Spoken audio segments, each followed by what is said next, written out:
Kumko auf der letzten Seite. Gango Kumko ist sehr eine typische Redeart, wo man das Verb go oder ko oder das Berndeutsch, Zürichdeutsch ko verdoppelt. Und damit Sie es wirklich auch gut verstehen, habe ich noch schnell eine Konjugation gemacht. Ich gang, du gehst auch geht. Wir, ihr, sie gehen. Pluralformen sind gleich. Ich bin gegangen.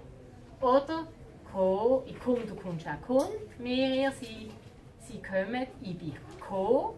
Oder der Berner, ich komme, du kommst auch kommt. Wir, ihr, sie kommen. Und jetzt bei diesen Gango-Formen, das haben Sie auf Ihrem Handout, gibt es 3 Funktionen, die das bedeuten.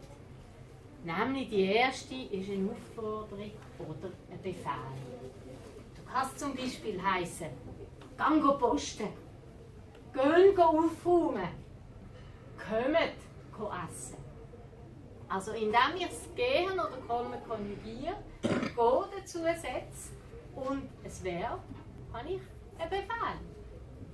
Und ich weiss nicht, ob es unter Ihnen viele hat, wo das bei der Schweizer Frau schon gestört hat. Weil sie immer rumkommandiert. Dann gibt es hier einen guten Satz.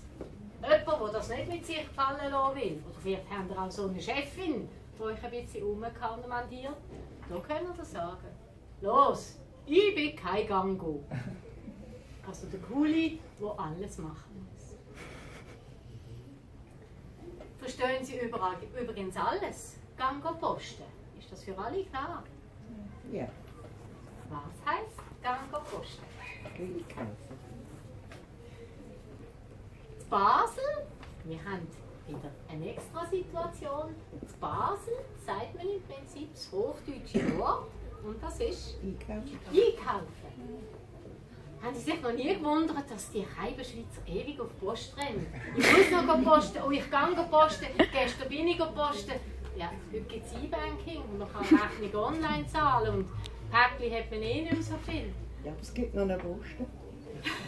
Aber Posten ist gleichbedeutend mit Einkaufen, und zwar Dinge des täglichen Gebrauchs. Woher kommt das eigentlich? Das habe ich mir schon noch. Das weiß ich auch nicht.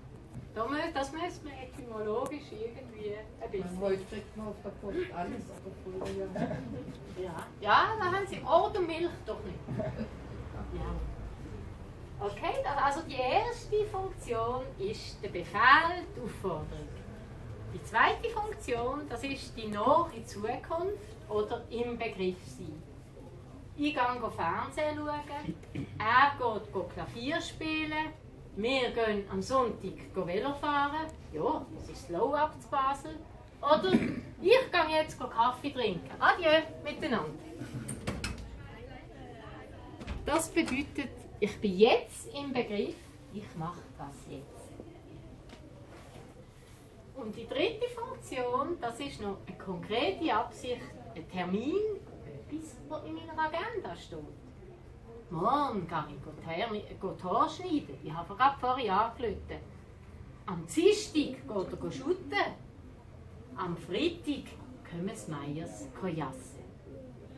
Verstehen Sie hier alle Sätze? Was ist Shooten? Shooten oder shooten?